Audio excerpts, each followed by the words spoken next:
Barchaga assalomu alaykum. Sizlar bilan Zahir Masharipov. Hurmatli do'stlar, agar kanal rivoji uchun o'z hissangizni qo'shishni xohlasangiz, kanalga obuna bo'lib, videolarga like bosishni unutmang. Qani siz tayyor bo'lsangiz, biz boshladik. Film ikki sobiq mahbus Tom va Nick notanish furgonni avtoturargohdan olib qochishlari bilan boshlanadi. Ular avtomobil raqamlarini almashtirish uchun darhol furgonni eng yaqin tashlandiq joyga olib boradilar. Undan keyin bu odamlar do'konga kirib, arqon, qulflar va boshqa jihozlarni sotib olishadi. Tashlab ketilgan kvartiraga qaytib, ular xonani ovoz o'tkazmaydigan qilib sotib olgan materiallari bilan jihozlashadi. Bundan tashqari ular o'g'irlangan furgonni ham ovoz o'tkazmaydigan qilib ba'zi daraxtlarni belgilash uchun o'rmonga boradilar. Shundan so'ng Tom va Vic kiyimlarini almashtiradilar va qo'l kishanlari, arqonlar, kiyim-kechak va qurol bilan sumkani yig'adilar. Kerakli hamma narsani tayyorlab bo'lgach, ular bino tashqarisida sabr-toqat bilan kutishadi. Shaxsini yashirish uchun niqob kiyishadi. To'satdan Stella ismli ayol ularning mashinasidan o'tib ketadi va mahbuslar tezda uni ta'qib qila boshladilar. Oxir-oqibat ular ayolni ushlaydilar va uni kuch bilan furgonga sudrab boradilar, chunki u umidsizlikdan qichqirardi. Ichkariga kirgandan so'ng ular Stellani kishanlab oyoqlarini bog'lab qo'yishadi. Ular kvartiraga yetib borganlarida Stella ilgari ovoz o'tkazmaydigan xonaga olib boriladi va u karavotga mahkam bog'lanadi. Qaychi yordamida o'g'irlab ketuvchilar uni boshqa kiyimga majburan kiyintirishadi. Boshqa kiyimga kiyintirish vaqtida qizni yarim yalang'och suratga ham olishadi. Stella o'zini noqulay his qiladi va tuzoqqa tushib qolganini taxmin qila boshlaydi. Lekin u bu vaziyatdan chiqishga ojiz. Tom va Vic oxir-oqibat Stellani yordam so'rab yig'layotganda qoldirib xonani tark etishadi. Ko'p o'tmay o'g'irlab ketuvchilardan biri Stelladan otasining elektron pochta manzili va uyali telefon raqamini berishini talab qiladi. Ammo u hamkorlik qilishga ikkilanib turganda Vic unga shapaloq uradi va savolini takrorlaydi. Erkinlikni qaytarib olishga umid qilib, Stella tezda ularga so'ralgan barcha ma'lumotlarni taqdim etadi. Va o'g'irlab ketuvchilar tafsilotlarini bilib olgach, ular yana og'zini bog'lab xonani tark etishadi. Tashqariga chiqqanidan so'ng, Vic Tomning yuzidagi aniq bezovtalikni sezadi va hamma narsa ularning foydasiga bo'lishiga ishontiradi. Keyin u Stella va uning otasining fotosuratlarini yuboradi va uning xavfsiz qaytishi uchun $2 million talab qiladi. Shundan so'ng Vic kvartirani tark etadi va unga Stellani diqqat bilan kuzatib borishni buyuradi. Va u qaytib kelganida u o'zi bilan 5 ta bir martalik telefonni olib keladi va ular hali javob olmaganligini aytadi. Telefonlarini tuzatgandan so'ng ikki o'g'irlab ketuvchi Stellani ushlab turgan xonaga kirib, unga suv taklif qilishadi. Og'zidagi narsani olib tashlashdan oldin Vic Stellani jim turish haqida ogohlantiradi va agar kerak bo'lsa uni qilishga tayyor bo'lsa ham unga zarar yetkazish niyatida emasligiga ishontiradi. Biroq Stella uning iltimosini e'tiborsiz qoldiradi va og'zidagi narsa chiqarilgandan so'ng darhol qichqira boshlaydi. Vic tezda og'zini yopadi va unga hech kim yordam bera olmasligini eslatadi. Shunday qilib Stella tushunib bosh irg'adi va jim turishda davom etadi. Shundan so'ng Vic yana og'zini yopib hojatxonaga borishi kerak bo'lganda qo'l signallarini ishlatishni buyuradi. U darhol unga imo-ishora qiladi, lekin o'g'irlab ketuvchilar unga hammom o'rniga idish berganda juda hayratda qoladi. Stella istamay hali ham to'shakda ushlab turilgan idishga bo'shanadi. Ayni paytda Tom ikkalasi uchun ovqat yetkazib berayotganda Vic uning tashvishini sezadi va Tomni sog'lig'iga ustuvor ahamiyat berishga va to'g'ri ovqatlanishga undaydi. Biroq Tom bu taklifni qat'iyan rad etadi va sherigini xafa qiladi. Uning ahvolidan xavotirda bo'lgan Vic aniq rad etilganiga qaramasdan Tomni majburan ovqatlantiradi. Shundan so'ng Vic puxta rejalashtirish zarurligini muhokama qiladi va ularning rejasining potensial kelajagi haqida fikr yuritadi. Bu esa umrbod qamoq jazosiga olib kelishi ham mumkin edi albatta. Ovqatni tugatgandan so'ng Vic xonadan chiqib ketadi, lekin vaqti bilan Stellani tekshirib turardi. Keyinchalik Tom Stellani xonada ko'rish uchun ichkariga kiradi va u hojatxonaga borishi kerakligini bildiradi.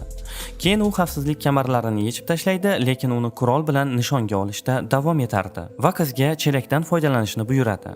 Keyin Stella Tomdan qaramay turishini so'raydi va Tom qizning istagini bajaradi. Biroq Tom o'girilgandan so'ng qiz chelakni ushlab boshiga uradi. Qurol yerga qulab tushadi va Stella uni tezda ushlab oladi. Keyin Tomdan uni qo'yib yuborishni talab qiladi. Keyin yigit qurolni olish uchun unga yaqinlashmoqchi bo'ladi, ammo Stella to'pponchadan o'q uzishga ulguradi.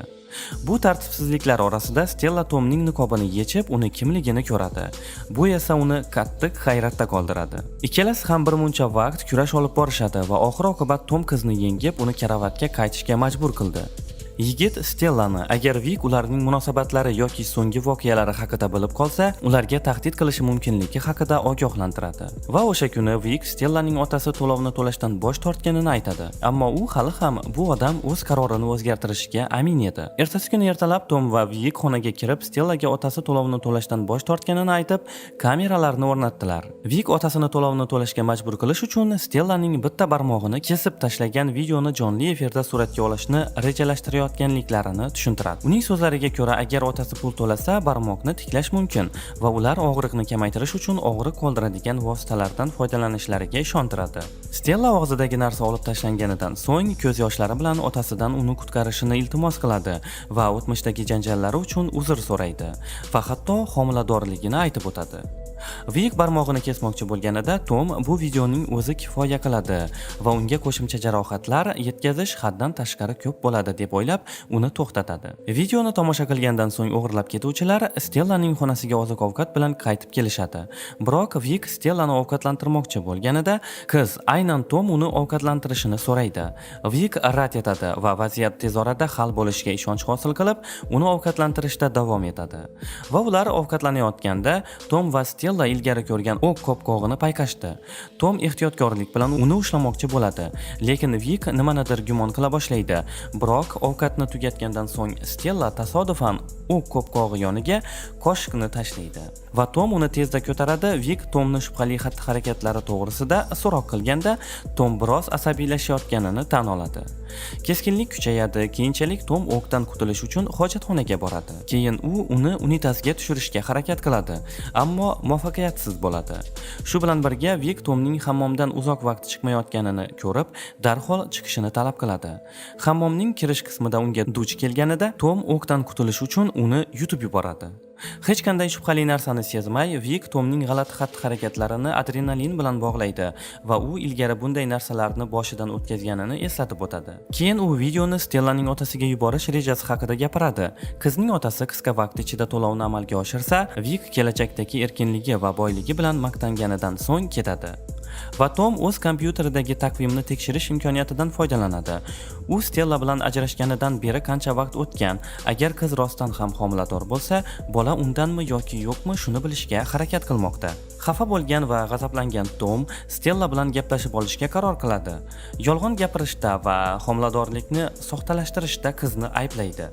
Biroq Stella haqiqatdan ham homilador ekanligini qat'iy tan oladi. Ammo Tom uning halolligiga shubha qiladi. Keyin u Tomdan so'zlarini tasdiqlash uchun qornini ushlab bolani his qilishini so'raydi, lekin u hech narsani sezmaydi. Bu uning g'azabini yanada kuchaytiradi. Keyin u Stelladan nima uchun homiladorligi haqida hech qachon unga xabar bermaganligini so'raydi. Agar bu haqiqat bo'lsa albatta. Ammo Stella uni mas'uliyatsizlikda va kerak bo'lganida uni yonida turmaganlikda ayblaydi. Bunday javobdan xafa bo'lgan Tom, shuningdek Stella qamoqxonada unga tashrif buyurmaganidan noroziligini ham bildirib o'tadi. Ajablanarlisi shundaki, Tom Stellaning otasi qanchalik boy ekanligini tushunib, Stellani o'g'irlash rejasini tuzganini tan oladi. Biroq Tom hali ham uning homiladorligiga shubha bilan qaraydi. Shuning uchun Stella ulardan telefonini tekshirishni so'raydi. U yerda uning homiladorligini tasdiqlovchi xabarni topishini aytadi. Ammo u politsiya tomonidan kuzatilishi va ularning qayerdaligini osongina oshkor qilishdan qo'rqib, telefonni yoqishga ikkilanmoqda. To'satdan Stella qusishni boshlaydi. Tomni yordamga chaqiradi. Tom darhol unga yordam berishga shoshiladi va shu daqiqada ular ehtirosli tarzda o'pishishni boshlashadi. Biroq ular yaqinlik bilan shug'ullanmoqchi bo'lganlarida Stella Tomni karavotga kishanlab xonadan yugurib chiqadi. Afsuski, u butun bino qulflanganligini va uning kalitlari yo'qligini tushunadi. U umidsizlikka tushib, uyali telefonlardan birini ushlaydi va politsiyaga qo'ng'iroq qiladi. Ammo afsuski, qayerdaligini ayta olmaydi. Aynan shu paytda Tomning kurash paytida tushgan kalitlariga ega bo'lish mumkinligini anglaydi. Ayni paytda xonada Tom ham turibdi-da. Stella yana xonaga kirganda oyoqlari bilan kalitlarni olishga qiynalmoqda. Shunda qiz kalitlarni ko'tarish uchun egilgandan so'ng Tom qizni bir urib hushidan ketkazadi. Keyin u Stellani yana karavotga olib boradi va uni yana bog'laydi. Ayni paytda Vik xushxabar bilan uyga qaytadi. Stellaning otasi to'lovlarni to'lashga rozi bo'lgan edi. Vik va Tom yangi boylik bilan qanday yashashlari haqida xayol qila boshlaydilar. Ertasi kuni Tom mikroavtobusni tayyorlash uchun tashqariga chiqqanda Stellaning homiladorligini tasdiqlovchi qog'ozni topadi. Bu nihoyat uning shubhalarini tasdiqlar edi. Ular Stellani qayiq omboriga olib borishga tayyorlanayotganda Vik doimiy ravishda ishlaydigan telefonga duch keladi. Shundan so'ng Vik telefonni tekshirsa, politsiyaga ham qo'ng'iroq bo'lgan ekan. Tabiiyki, Stella telefon qanday uning cho'ntagiga tushib qolganini bilmayman deb aytadi. Ammo Vik jahl bilan qizni uradi va nimaga haqiqatni aytishni xohlamayapsan deydi. Bundan tashqari qiz Tomning ismini qayerdan bilishiga ham hayron qolayotgan edi. Xonani aylanayotib Vik devorga otilgan o'qni topadi va qizni yana qayta so'roq qilishni boshlaydi. Va bu gal Stella unga bor haqiqatni aytishga majbur bo'ladi. Ayni paytda Tom so'nggi voqealardan bexabar holda uyga qaytadi. Boshqa tomondan Vik yana Stellani ushlab turadi va Tomdan nima uchun Stellani tanlaganini so'raydi. Ammo ajablanarlisi shundaki, Tom o'zini himoya qiladi va bu shunchaki taxmin ekanligini va aslida uni tanlagan Vik ekanligini ta'kidlaydi. Ayni paytda Vik nimadir noto'g'ri ekanligini his qiladi, ayniqsa Stellaning g'alati xatti-harakatlari tufayli.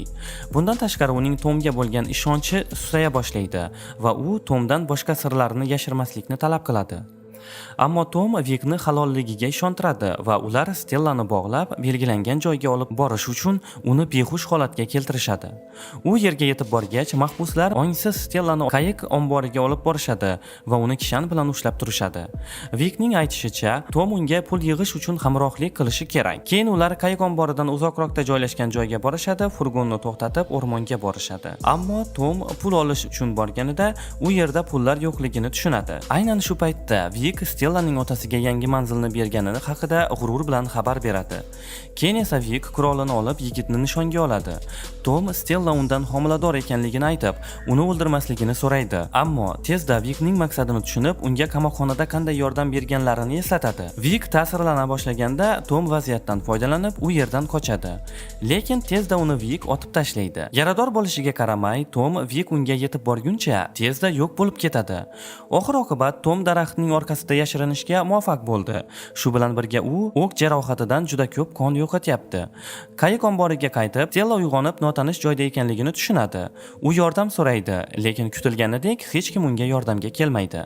Ayni paytda Vik belgilangan joyga boradi va pulni qo'lga kiritadi. Shu qadar katta miqdordagi mablag' joyida turganiga u juda xursand edi. O'sha kuni kechqurun u Stellaga o'ldiradigan ukol qilish uchun boradi va uni og'riqsiz bo'lishiga ishontiradi. Keyin Vik qizga zarba bermoqchi bo'lganida Tom xonaga kirib uni tayoq bilan uradi. Biroq u ko'proq zarar yetkazishidan oldin Vik g'azablanib uni otib tashlaydi. To'satdan Stella Vikni tepib yerga yiqitadi. Shu sababli uning quroli sherigini yoniga tushadi. Shunda darhol Tom qurolni olib Vikni otib o'ldiradi. Keyin u kalitni olib Stellaga uzatadi va shu bilan birga unga erkinlik beradi. Ko'p o'tmay Tomning ahvoli yomonlashadi va oxir-oqibat u ham hayotdan ko'z yumadi. Ko'p o'tmay Stella kottejdan chiqib, ularning mashinasiga yo'l oladi. Ajablanarlisi shundaki, u mashinada otasining pulini topadi va oxir-oqibat Stella o'zi va bolasi uchun yangi hayot boshlash uchun olgan pulidan foydalanishga qat'iy qaror qilib, o'rmonni tark etadi.